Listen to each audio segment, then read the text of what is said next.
falando. É bom que eu não tinha me tocado e começado a gravar aqui. Agora tá gravando, beleza.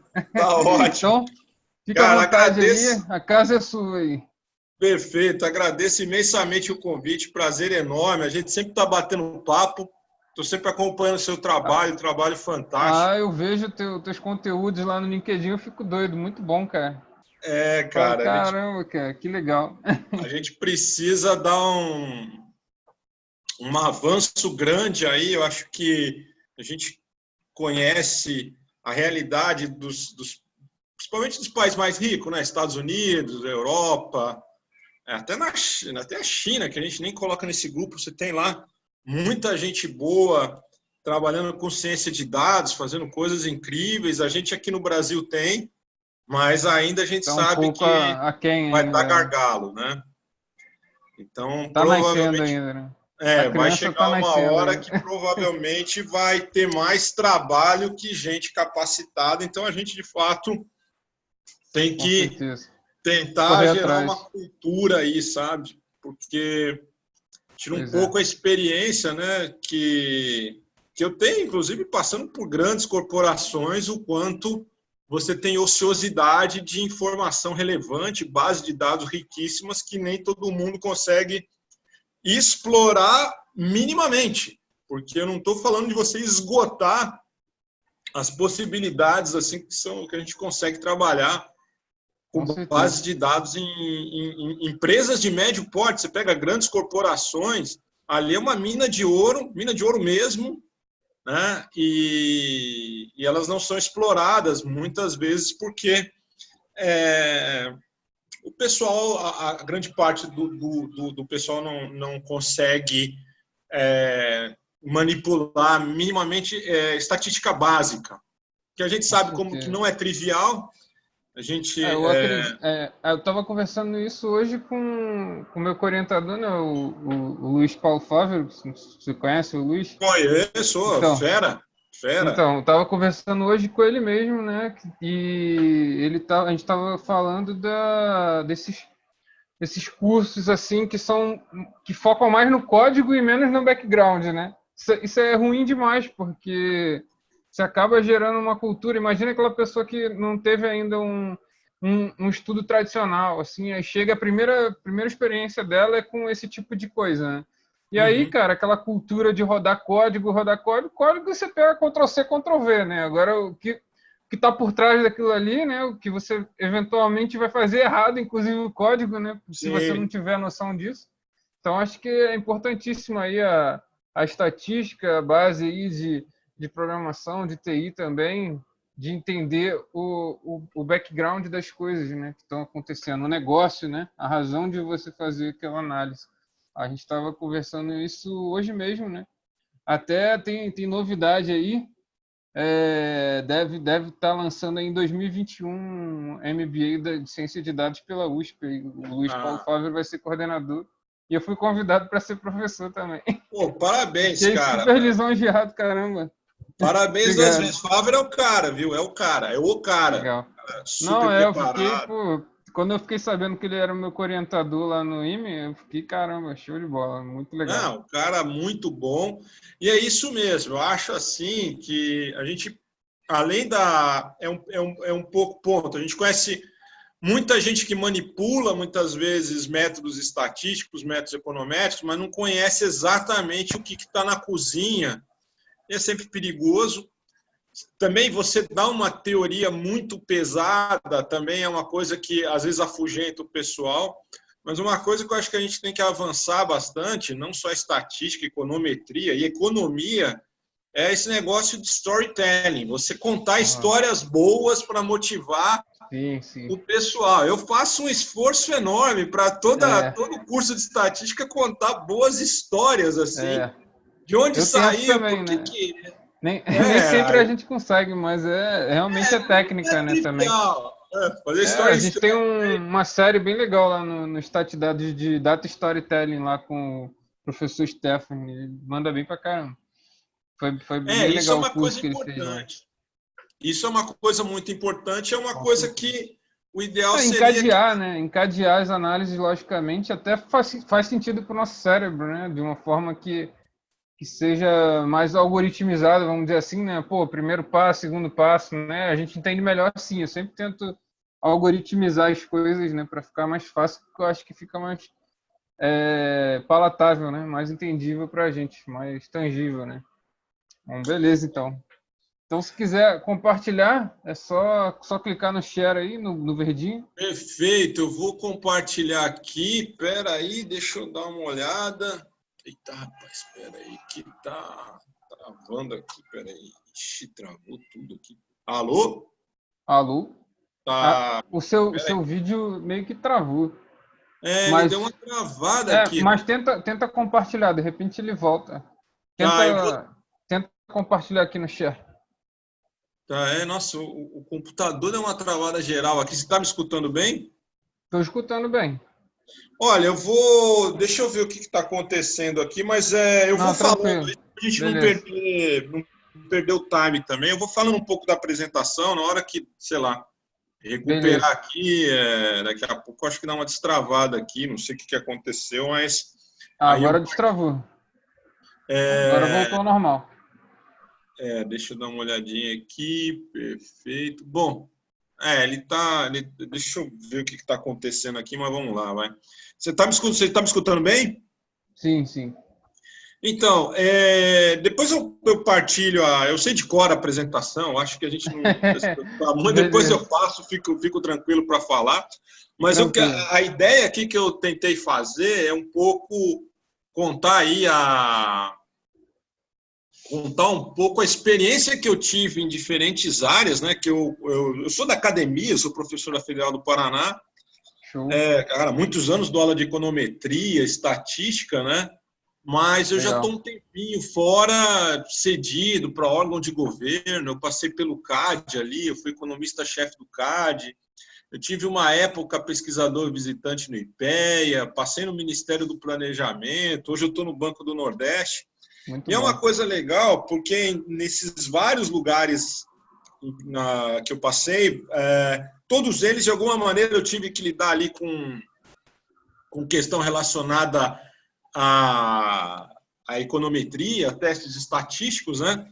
Então, eu Certo. queria falar um pouco dessas experiências aí, principalmente para o pessoal que é uma coisa muito interessante, né? Com Pessoal certeza. que está lá no banco de universidade, está estudando econometria, está estudando estatística, mas, pô, mas será que eu vou usar isso para alguma coisa? Sempre aparece essa pergunta, né? Você já deve ter escutado algumas vezes, né? Com certeza. E, na realidade, a gente é intensivo. Eu uso isso de forma intensiva há muitos anos, sabe? Tá me escutando normal? Estou escutando normal. Perfeito. Não sei o que aconteceu, o áudio tá bom, mas deu uma Eu não sei travada. também, o vídeo travou aqui, O vídeo deu uma mas o áudio travada. está ok. Mas vamos embora. Vamos Então, o que embora. acontece? Acho que eu dividi a apresentação mais ou menos o seguinte, tá? Que são três grandes ramos aí, que são da economia, mas que são bastante intensivos em econometria. E a experiência que eu tive trabalhando com cada um deles, né? Agora voltou aí o teu vídeo. Ele tá meio rodando, mas vamos lá. Um deles é macroeconomia, né? E é uma coisa interessante porque talvez seja da economia, com econometria aplicada, assim, onde é mais antigo o uso é na macroeconomia. E aí o pessoal que trabalha com macroeconomia e finanças, acho que esse é um primeiro ramo e é o mais tradicional. Você tem um segundo ramo que melhorou muito de uns anos para cá, principalmente de 10 anos para cá, que é microeconometria, que é a microeconomia aplicada, né, com econometria e estatística. Caramba.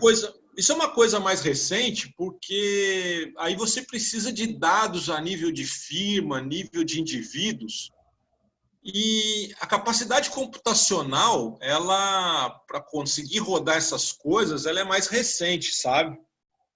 Isso aí no passado era difícil para diacho rodar isso. E aí, de uns 15 anos para cá, você começou a ter excelentes bases de dados, as empresas começaram a gerar muitos dados, né, as organizações.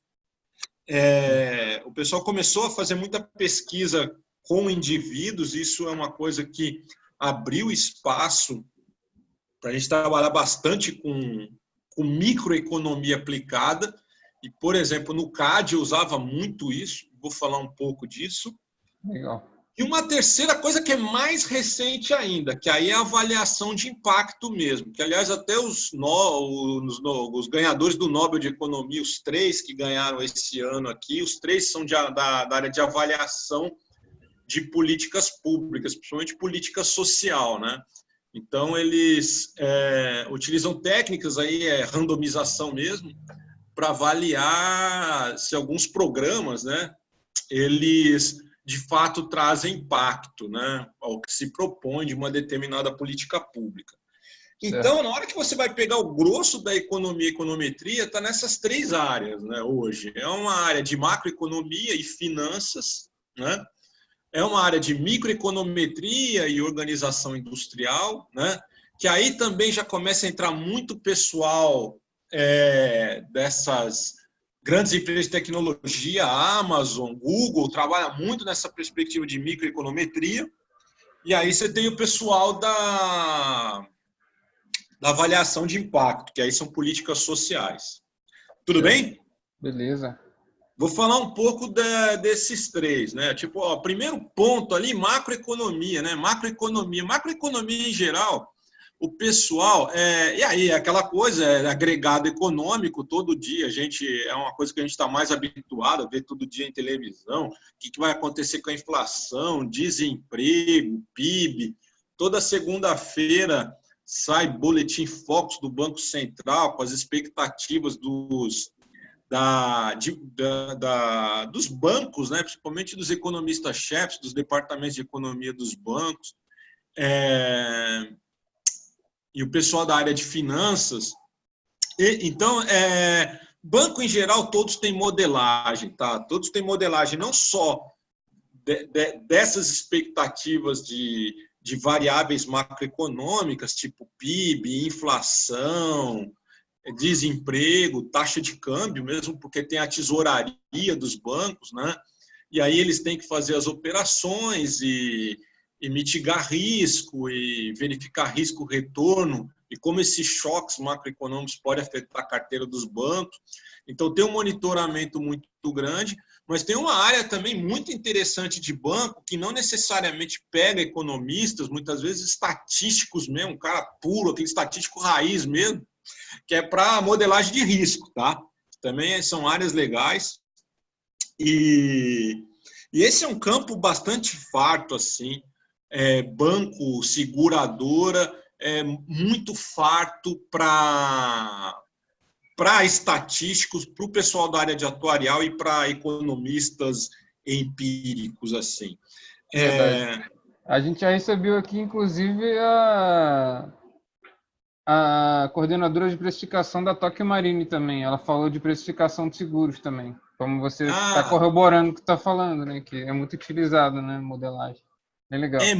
É muito utilizado, e tem uma coisa interessante que antigamente, assim, não muito antigamente, mas até pouco tempo atrás, você tinha aquelas informações de cadastro, né? Que são clássicas, de banco, de seguradora.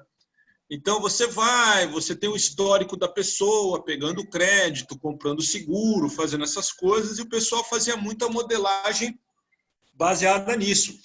Hoje, tem um espaço enorme, porque o pessoal já está usando outros recursos mais sofisticados, tipo Big Data, inteligência artificial, para você melhorar a modelagem, tá?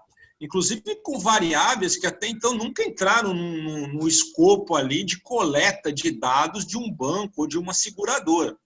O pessoal hoje tem feito muito screening de crédito e risco associado a seguros com muita informação de web scraping. Os caras criam um robozinho, pega informação na rede e traz informação adicional. Então, eles têm diminuído, né, o componente de erro, que na realidade nem era aleatório, né, mas é que tinha variável omitida. Você tinha variável relevante para explicar default de crédito, preço, precificar risco em seguro, que eram, na realidade, variáveis que eram omitidas. Você não tinha informação, era muito caro para você Fruto da coletar essa agregação informação. de não estruturada, né?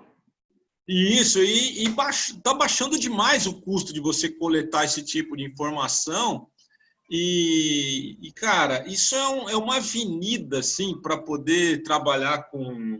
É uma avenida para se poder trabalhar com estatística aplicada a negócios, né? E aqui a gente está falando negócio bancário, negócio de crédito, seguro, cara, que a gente não sabe aonde isso vai parar, dada a sofisticação que se pode chegar. Muitos dados, hoje muito fácil manipular dados, você tem com bons computadores, bons softwares para rodar isso, e você tem uma informação, uma quantidade de informações disponíveis na rede, né? Além daquelas informações de cadastro das pessoas, que te leva para um nível bastante sofisticado de modelagem, tá? Então, essa é uma área que, é claro que as pessoas sempre falam de mercado financeiro, finanças e tal, mas isso não está só aí. Você tem outras áreas também, loja de varejo, que tem feito coisas bastante fantásticas assim com estatística, tá? E vários métodos diferentes, tá? Mas quando a gente fala macroeconomia, geralmente a gente pensa em séries temporais, fazer forecast mesmo, univariado ou com vetor de variáveis, que a gente chama vetores autorregressivos, tal. São os modelos que, em geral, o pessoal utiliza para fazer, por exemplo, toda essa modelagem que a gente vê, que os bancos utilizam para fazer previsão de taxa de câmbio, taxa de juros e todo esse tipo de coisa, né? Tem alguma modelagem macroeconomia mais sofisticada? Por exemplo, o Banco Central, os bancos centrais hoje ao redor do mundo têm utilizado modelos de equilíbrio geral, e aí são modelando mais ou menos as expectativas de agentes econômicos, consumidores, empresas, e aí o pessoal tem usado estatística bayesiana, que é uma janela, né, que antigamente economista nunca trabalhou muito com economia bayesiana, estatística bayesiana, e agora começa, de uns 10 anos para cá também, tendo uma formação mais forte nessa área, que eu nem sei se é muito comum, inclusive, os estatísticos no Brasil. Até sempre depois falar como é que é essa coisa entre os estatísticos no Brasil de... A minha formação foi essencialmente clássica, né? Clássica, né? Em geral essencialmente. A UFRJ tem um core muito forte, né, de Bayesian, né? Uhum. A UF, eu acho que também é clássica, né? Mas qual? UF, UFRJ, ENSE, Unirio não. Unirio não tem estatística. Agora fugiu. Mas, enfim, é raro mesmo a formação bayesiana. Quase todo mundo frequentista mesmo, né? Acredito que sim. O que acontece é que, por conta desses modelos de equilíbrio geral que os bancos centrais utilizam, inclusive para ver impacto de política monetária, aumento de Selic, redução de Selic, todo esse tipo de coisa, toda essa modelagem hoje é feita com modelos bayesianos. Por exemplo, Aliás, o que eu acho legal da estatística bayesiana é que você consegue levar em consideração a opinião do especialista, né? Porque às vezes a gente não consegue na clássica, né? E eu queria ter aprendido, né, bayesiano, só que a minha escola era essencialmente clássica. Hoje em dia a se ensina bayesiana também. O custo de aprendizado ele é grande, né? E para quem é formado em clássico causa uma certa estranheza, né? Até você precisa mudar a chave, né? Para conseguir. Porque é um método completamente diferente de pensar inferência, mas é bastante interessante, é o que você falou. Eu acho que tem uma coisa de você ter o guess ali do especialista, que é uma coisa bacana, eu acho, que enriquece bastante. É só de pensar que os parâmetros vão seguir uma distribuição também, né? Já é bizarro, né? Exato, exato. Você tem, é um aprendizado divertido. Assim, quem puder ter oportunidade de estudar, eu acho fascinante. Quando eu fiz o curso, assim, eu falei, cara, isso aqui é fascinante. É um jeito completamente diferente de pensar a estatística, né? Então, mas é uma área, você vê, que é bastante democrática, né? Então, você vê hoje na economia, muito economista estudando estatística bayesiana por conta desses modelos de equilíbrio geral, né? Macroeconômicos. Tá? Então, assim... Também estão lançando agora, né, um MBA, na verdade é uma linha de pesquisa lá no mestrado lá da FGV, né, de Ciências de Dados e Economia, né? Que até o coordenador veio aqui conversar com a gente, né, o Rafael Martins, foi meu professor lá da ENS também. Ele falou que agora eles vão adotar a estatística bayesiana também no mestrado lá. Sim, agora cada vez mais, de fato.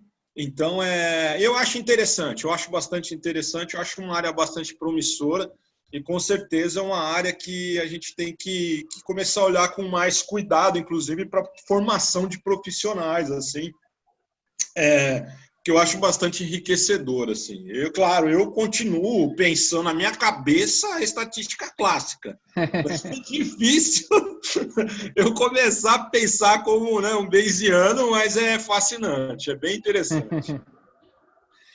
Então a macroeconomia ela te proporciona isso, né? A gente utiliza muito macroeconomia, muita para previsão de variáveis macroeconômicas, seja modelos univariados, né?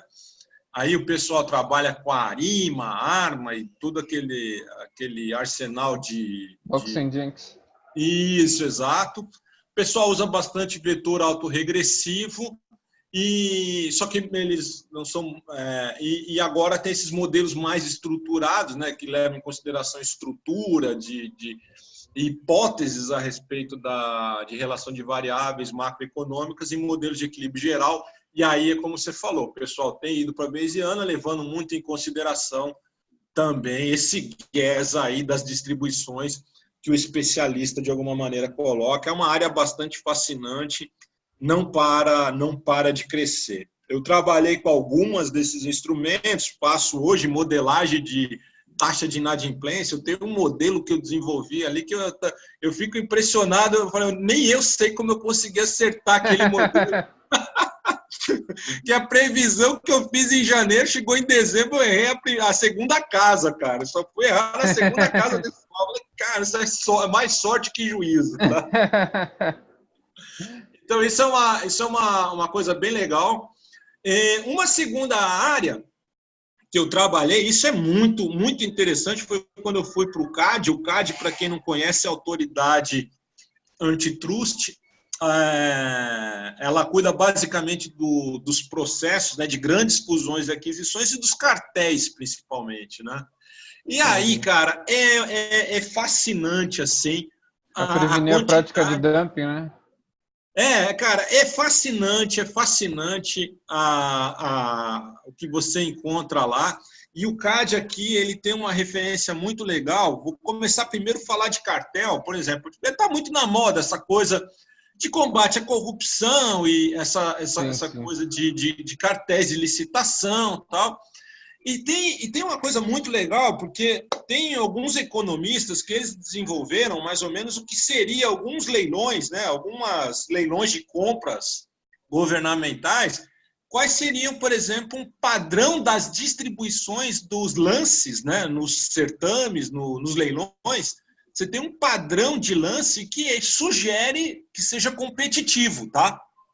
Sim. Então, os caras falam, olha, no mercado competitivo, onde você não tem picaretagem, onde todo mundo está realmente disputando, os lances, eles tendem a seguir uma determinada distribuição, tá?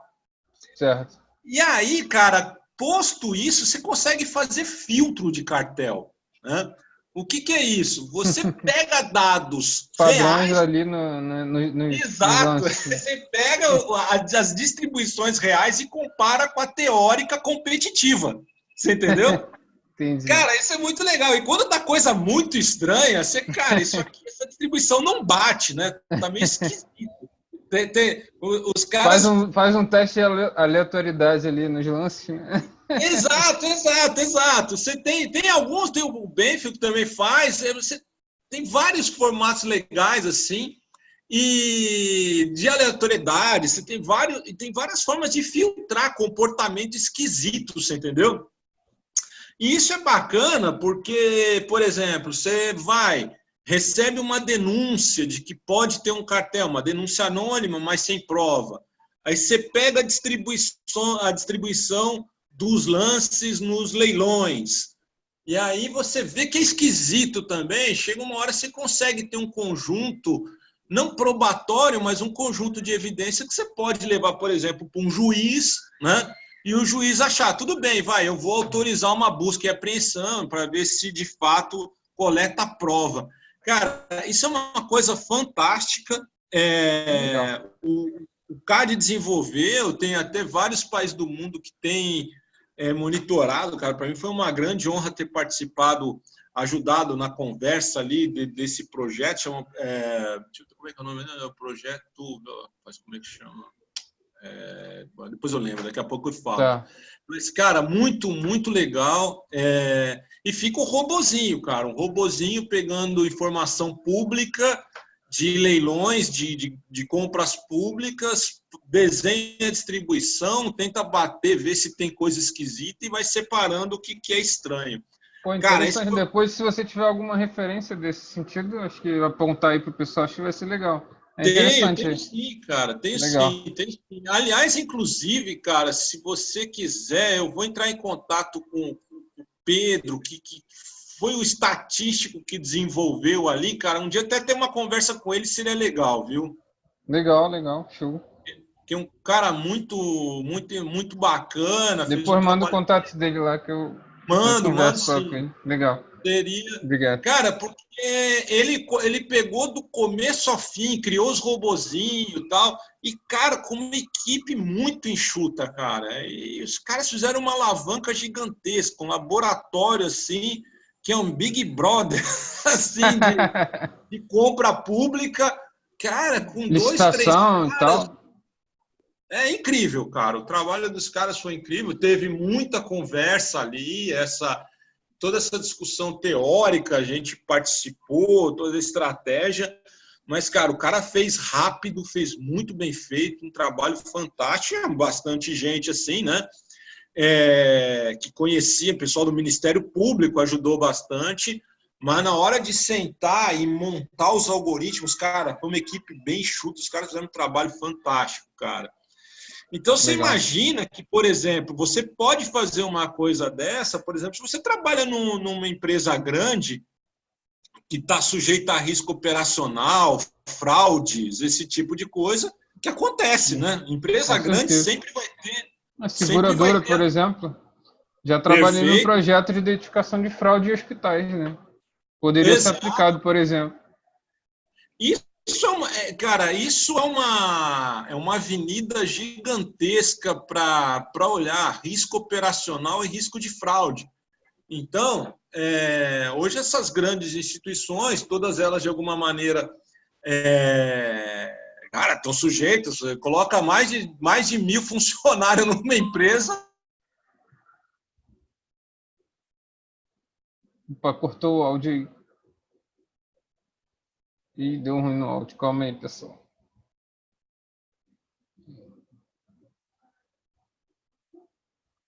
Opa.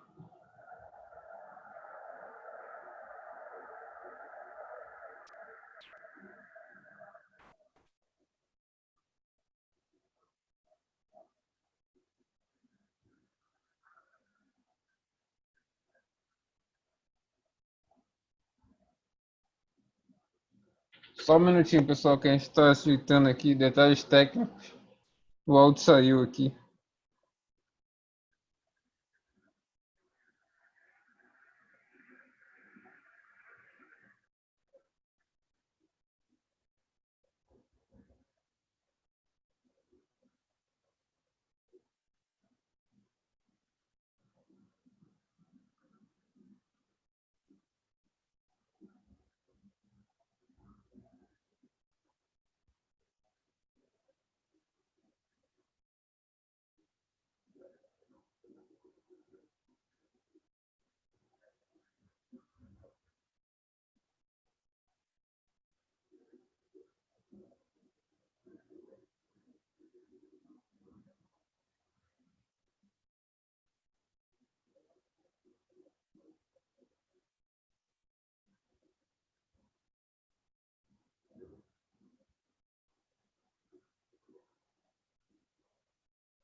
Opa, voltou o som aí?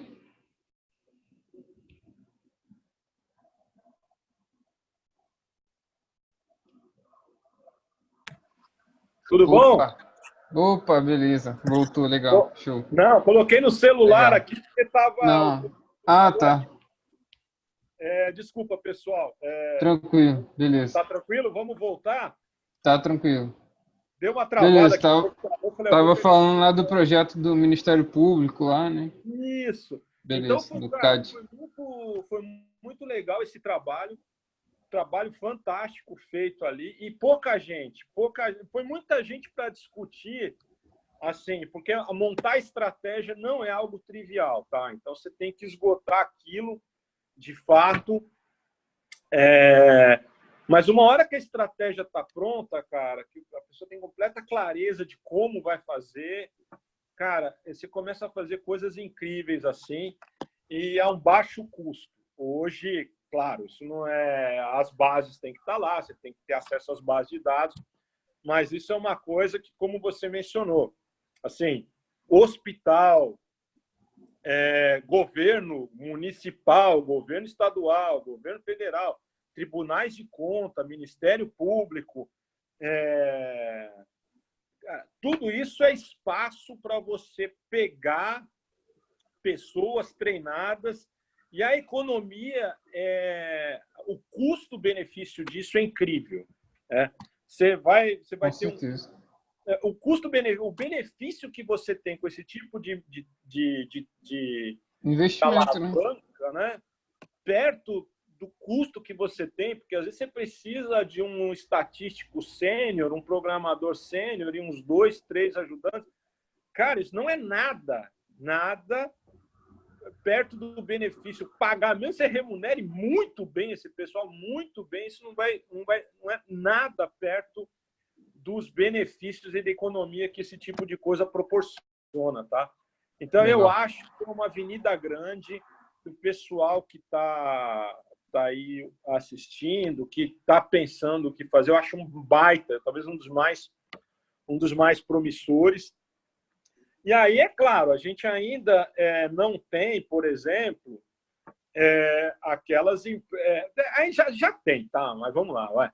Essas empresas de tecnologia, tipo o exército de economista que a Google e a Amazon têm. Assim, isso é mais economista empírico, né? E principalmente da área de microeconomia, junto com o pessoal de estatística e de programação. Porque, por exemplo, você pega hoje, hoje Google faz leilão. O desenho do leilão, inclusive, foi o Hal Varian, que é um cara que tem um manual famoso de microeconomia, do Hal Varian. É o cara que desenvolveu toda a modelagem de leilão da Google. Você tem um outro economista também, que com outro estatístico excelente para o eBay, fizeram também. Cara, então essa é uma área assim que se você não precisa ser um economista, mas se você conhece bem mercados, conhece bem funcionamento de mercado, incentivos, leilão, e sabe programar, tem uma intuição de precificação, cara, você é um cara imprescindível para esse tipo de grandes corporações, principalmente que trabalha com essas plataformas, né? Essas grandes plataformas aí, que Facebook, LinkedIn, e Google e toda essa turma, e Amazon. E, cara, é um caminho bastante promissor. É claro que aí você precisa estar à disposição de trabalhar nos Estados Unidos, mas é um baita caminho. E eu conheço alguns colegas, inclusive, que foram trabalhar nessa área bastante promissora mesmo. E aí, eu acho que uma outra área que também demanda muita gente para fazer coisa relevante na área de economia. Eu falo economia, mas, cara, não precisa ser economista, né? É a avaliação de política pública. A gente tem uma coisa no Brasil que é o seguinte: a gente faz muita política pública, mas não faz avaliação de política pública, né? Então, você tem o orçamento, você gasta, mas no fundo ali a pergunta é, pô, será que essa política de fato está chegando em quem precisa chegar, está tendo o impacto que precisa ter? E outra, a análise custo-benefício. Será que os benefícios estão compensando o custo desse tipo de política? Isso Sim. é uma grande incógnita. E na hora que a gente vai ver, não é por causa de picaretagem ou o Brasil não é sério, mas assim, a gente tem instituições até muito mais endinheiradas que o Estado que não fazem isso nas suas organizações, que a gente acabou de falar, né? Você tem aí bancos, financeiras, você tem grandes empresas com uma quantidade gigantesca de dados que, se eles utilizam 10% daquilo, olha, muito otimista, tá? Que você dá para melhorar processo, dá para desenhar produto melhor, precificar melhor, e o pessoal não faz, mas também por uma carência de pessoal especializado para fazer isso. Então, o que tem sido feito, por exemplo, nos Estados Unidos, antes, em alguns casos, antes mesmo de você colocar uma política pública para rodar, eles fazem um piloto randomizado. Então, pega grupo de tratamento, grupo de controle, completamente randomizado, para não ter nenhum viés de seleção e de participação, saber que você está fazendo grupos, de fato, comparáveis, né? E o pessoal, antes de qualquer coisa, tem feito o piloto da política pública, tem avaliado e os impactos... Sério? Caramba, que legal. Para ver se, de fato, o resultado aparece ou não. É bem aquela coisa parecida de medicina com droga e placebo, assim, sabe? Teste de hipótese, né? Isso, Então, você pega, por exemplo, os vencedores do Prêmio Nobel de Economia esse ano, né, que foi a Esther Duflo, o Banerjee e o Michael Kramer, os três basicamente fazem isso. E trabalham muito com política social, né? Principalmente pobreza.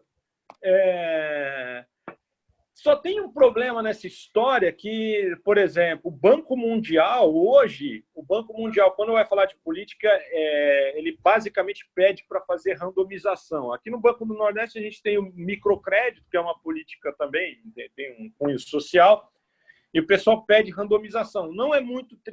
O desenho não é tão complicado. O problema é que você tem algumas questões éticas do tipo, olha, por que eu vou dar dinheiro para um, não dar dinheiro para outro, e por que um vai ter acesso à política e o outro não, só para fazer um desenho aleatório e ter um exercício empírico à prova de bala. Essas Entendi. coisas não são triviais, você precisa endereçar esses problemas éticos assim, mas é uma coisa que está na crista da onda. Eu lamento, depois eu vou passar para você os slides que eu preparei. Beleza, tranquilo, sem problema. Que ali tem 3 livros legais que eu gostaria de partilhar com vocês. Um é de forecasting time series, assim, para macroeconomia, os macroeconomistas gostam. É gratuito, um livro de primeiríssima linha que o Francis Diebold, que é professor, acho que é Pensilvânia, ele deixa na página dele. Assim, eu acho que eu sei qual é, eu acho que eu tenho o link. Nossa, é perfeito, é fantástico. Esse é um. A gente discutiu também dados de painel, cross-section, o segundo livro, que é de econometria mesmo, que é do Bruce Hansen, que também é um livro fantástico, primeiríssima linha, ele deixa gratuito na internet. E nesse de avaliação de impacto, o IPEA tem 2 livros, avaliação de impacto ex ante e ex post, ou seja, antes da política, como é que você faz uma linha de base, né, para implementar a política, e depois que a política foi implementada, quais são os resultados. Muito interessante isso. É interessante porque não é só necessariamente em política pública. Você pode, por exemplo... Você pode pegar a lógica, né? Pode pegar a lógica e aplicar em outra... Para lançamento de produto, de campanha de marketing, você pode fazer, porque a técnica é exatamente a mesma.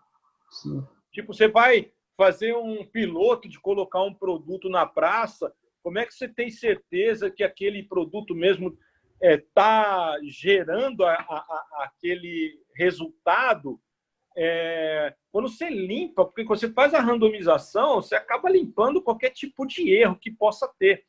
E quando a gente coloca algum programa, alguma coisa que tem as pessoas se apresentam para participar, sempre pode surgir um viés ali, que na realidade é da participação. Eu até lembro uma vez, só para as pessoas terem noção como isso é complicado. Eu lembro que uma vez eu fui discutir um artigo de um cara que fez uma avaliação de um programa, sabe esses programas de treinamento para quem está desempregado? Então, era o BID, Banco Interamericano de Desenvolvimento. Eles faziam esses programas em países da América Central e eles davam treinamento para quem estava desempregado.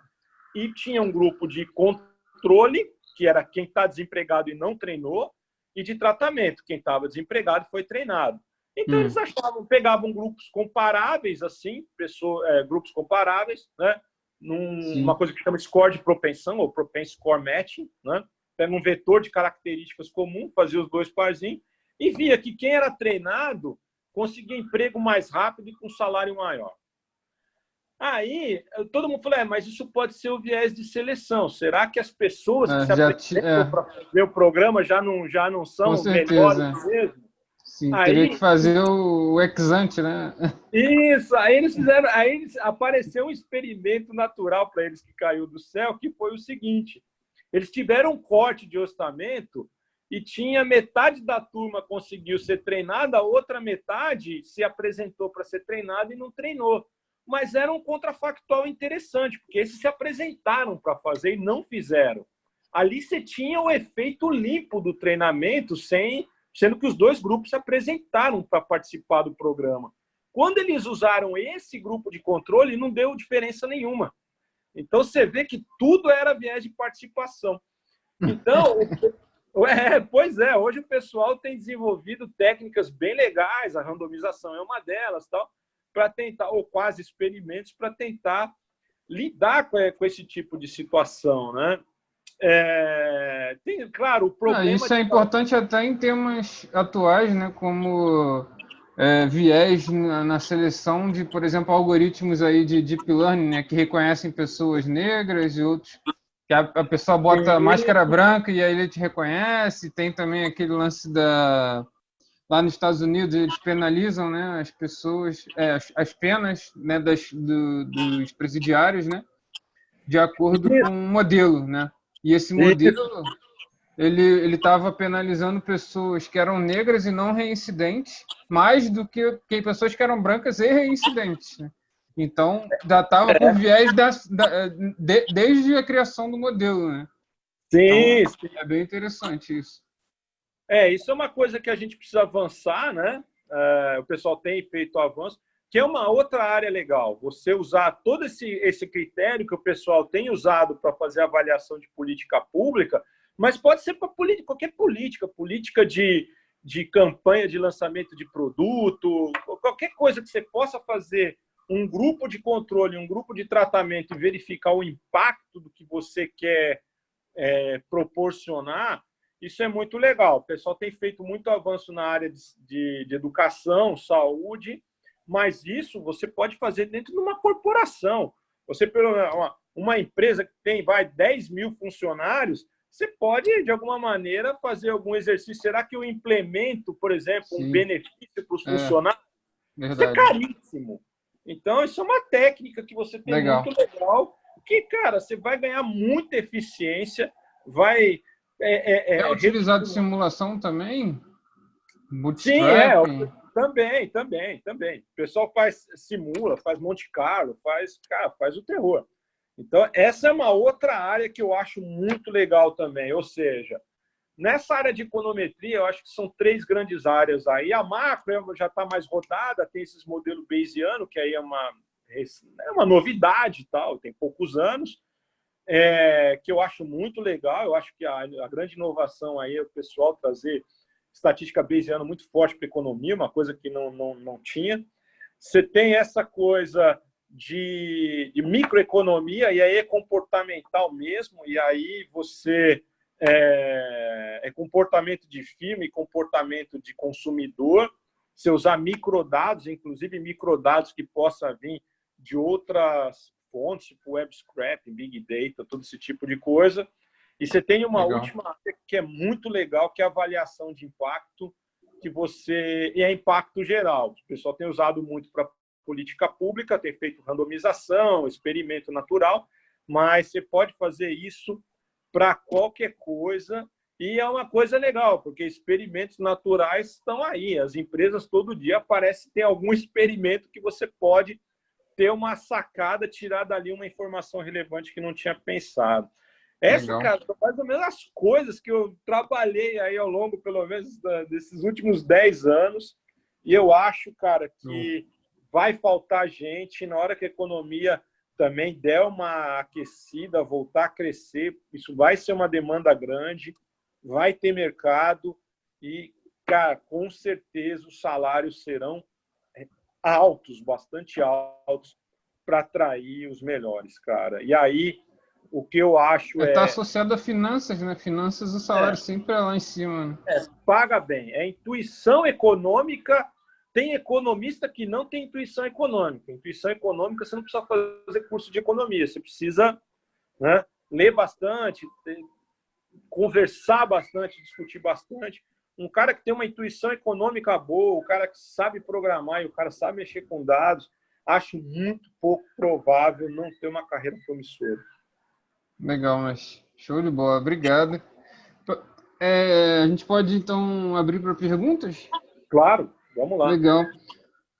E aí, pessoal? Agora é a hora. Enquanto o pessoal... Falem agora, o cara escurecendo. Deixa eu só pegar meu carregador de celular aqui que eu troquei. Tranquilo.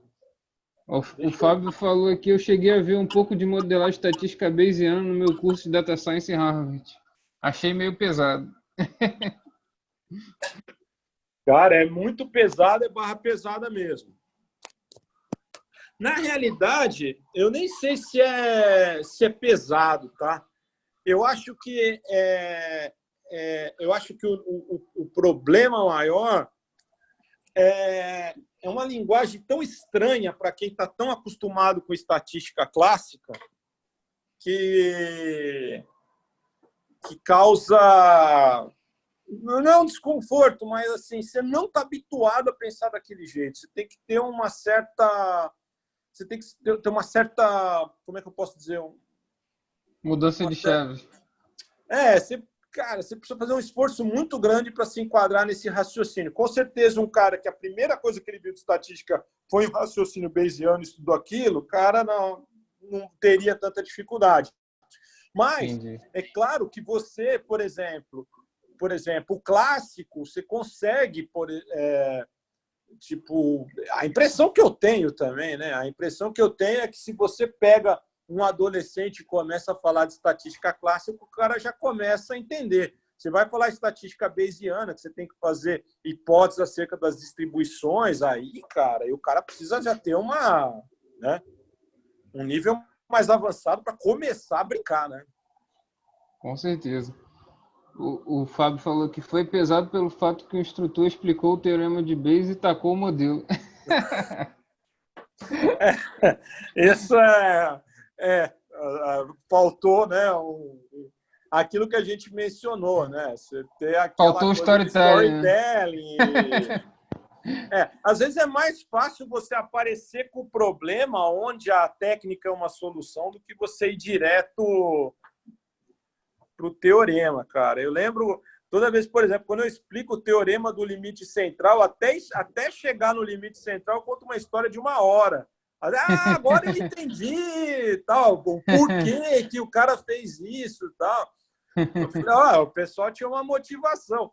Teste de student, cara, eu fui em Dublin, até tirei foto ali. Tirou foto lá da Guinness, né? Da Guinness, isso. E, cara, conta aquela história das pequenas amostras, tal, conta toda a história para o pessoal ficar acordado, né, cara? Legal. Também, né? Show. Manda uma pergunta aí, Marcos. Tu que é economista também, aí, pô. Aí, o Fábio falou, foi pesado. Não, esse aqui já foi. Poxa, teorema central do limite é tranquilo comparado ao pensamento bayesiano. Ele ficou Não, eu traumatizado também mesmo. acho, eu também acho. Ele Eu acho ficou que o teorema do limite traumatizado. central- Não, o teorema do limite central é mãe. É mãe perto de teorema de Bayes, sem dúvida. Bom,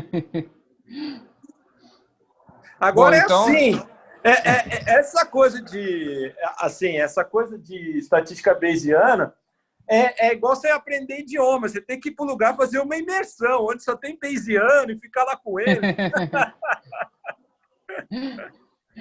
a Verônica falou que viu um pouco de clássico e Bayesiano na UFSCar, na Federal de São Carlos, né?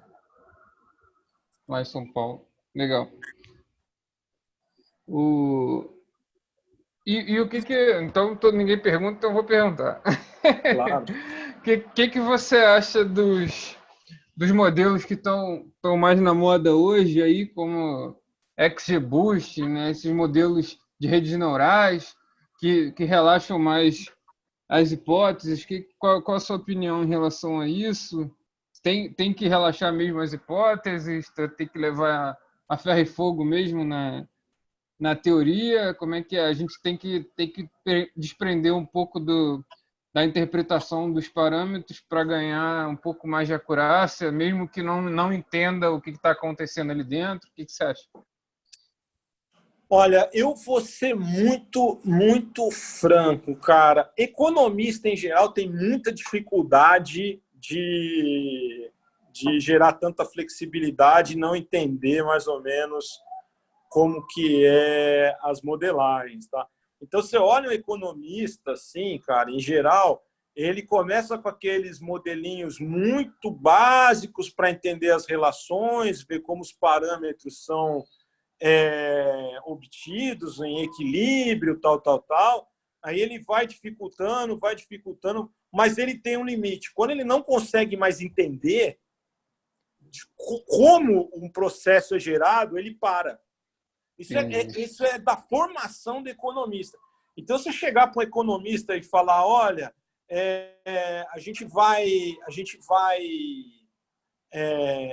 sair uma estimativa, mas você não vai ter muita clareza de quais foram os parâmetros ou o processo que gerou isso, o cara ele vai se sentir muito estranho.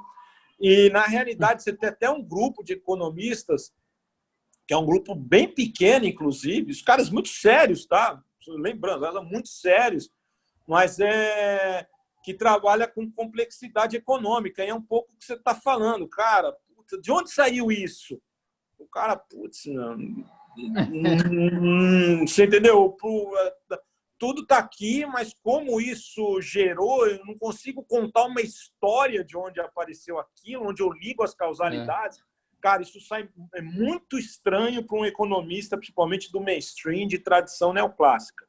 Então, a mesma coisa a gente pode falar de modelagem. Se o cara não tem, um economista não tem completa clareza, ele fica muito incomodado, tá? E veja, é um viés da formação, tá? Então é aquilo, você pega na graduação, você tem os modelinhos de primeira geração, que são aqueles modelinhos tal, depois você vai para tal. Chegou uma hora que você já não entende mais, cara, o cara já não confia mais. Isso é da natureza. Então, cara, a resposta eu acho que às vezes até por causa porque geralmente economista trabalha em quê? Seguro, banco, né? Então, sim. esse tipo de solução, de solução, né? Tem muita acordo de Basileia, né? Muita legislação envolvida, né? E aí, como é que você vai chegar lá e apresentar, olha, sei lá, vou reprovar aqui 40% da minha base para receber crédito e, pô, não faço a menor ideia por quê, mas estou reprovando, né? Modelo de caixa preta, né? É modelo de caixa preta. Fica um pouco complicado, eu sei que tem que ter modelo de caixa preta, mas na área de finanças, então, é bastante complicado mesmo. Bastante complicado. E ainda mais que, como você falou, é tudo regulado, cara, o regulador quer saber de onde saiu.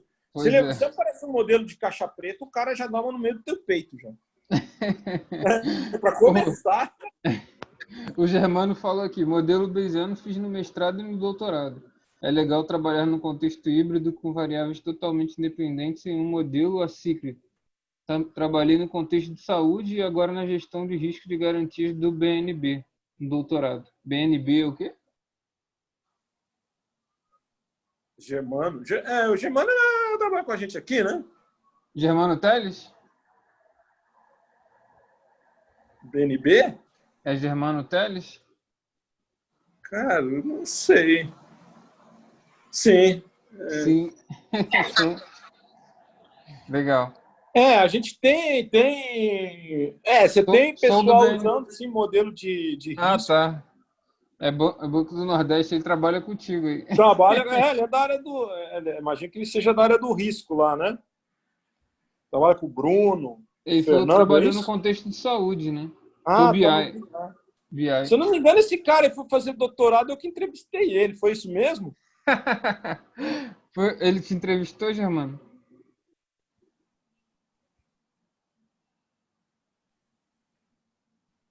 Há 4 anos. Há 4 anos. Legal.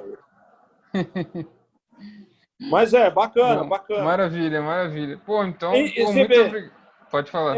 Isso é uma coisa que a gente tem feito aí, é o caso do Germano. O banco tem liberado muita gente para fazer doutorado, mestrado, doutorado, principalmente nessa área empírica, e voltar para isso mesmo, trabalhar com analytics, com BI, com modelagem. Legal. Cara, é assim, a indústria bancária, ela vai ficar cada vez menor, ou seja, cada vez menos gente, mas cada vez esse pouco de gente que tem lá, cara, com certeza vai ter que ter essas habilidades. Não tenha dúvida disso. Daqui a pouco vai desaparecer não desaparece completamente, mas essa coisa operacional de agência, de caixa, disso, daquilo, é igual, vai ser uma mudança na indústria, como por exemplo, shopping center. Shopping center, você vai hoje, as lojas, elas são lojas assim, conceito, para o pessoal olhar que tem de produto e compra na internet. Assim, menos isso, você entendeu? A agência vai ser grife lá, para o cara tomar um café, né? Lá que ele vai tomar um café. Não é lá que o cara vai fazer as operações dele, entendeu? A gente só vai ali, só para a gente fazer um carinho no cliente, mas vai ser a mesma coisa. O banco vai ser uma estrutura que você vai ter um monte de cara ali com essa formação e com essa pegada, mesmo porque agora o que acontece com essa coisa de fintech, open banking, cara, isso vai abrir uma avenida e uma concorrência, cara, que vai acabar assim, o escopo para você ter ineficiência em banco. É verdade. O banco tem que vai ser completamente eficiente. Vai ser o Uber, né, em relação aos táxis. Vai ser... Ia ficar naquela coisa de o serviço não vai ser bom, não? Então, calma aí, vamos botar o Uber aqui do lado. Vamos ver se o teu serviço agora não vai melhorar. O escopo para qualquer ineficiência, eu digo ineficiência, mesmo que seja pequena, ele vai desaparecer. A concorrência vai ficar cada vez maior. O pessoal, todo mundo modelando, todo mundo com robô, todo mundo com modelo de última geração, de dados de excelente qualidade. É isso, cara. Assim, e é essa formação do Germano aí que a gente vai procurar cada vez mais, provavelmente. Ele está falando aqui, estou voltando para o banco esse mês, estou focado nisso. Não dá para fugir do contexto data science. Não dá, de fato. Show de bola. Indústria bancária, indústria financeira. Legal, muito bom o papo aí, gostei demais. Obrigado mesmo. Valeu aí pela presença. Quem quiser conhecer mais aí a comunidade, vou deixar o link aqui. E depois você manda para mim, então, a apresentação, pode ser? Vou mandar agora para você. Vou abrir no computador ali, mandar no LinkedIn para você. Beleza. E, cara... Eu vou deixar o link também lá, depois do teu LinkedIn lá, para o pessoal quiser adicionar. Ele manda muito conteúdo interessante, né, de econometria, de economia também, né? Então é bem legal lá de seguir o mestre lá no LinkedIn, que com certeza vai aprender bastante. Eu aprendo bastante lá com as publicações dele. Show de bola.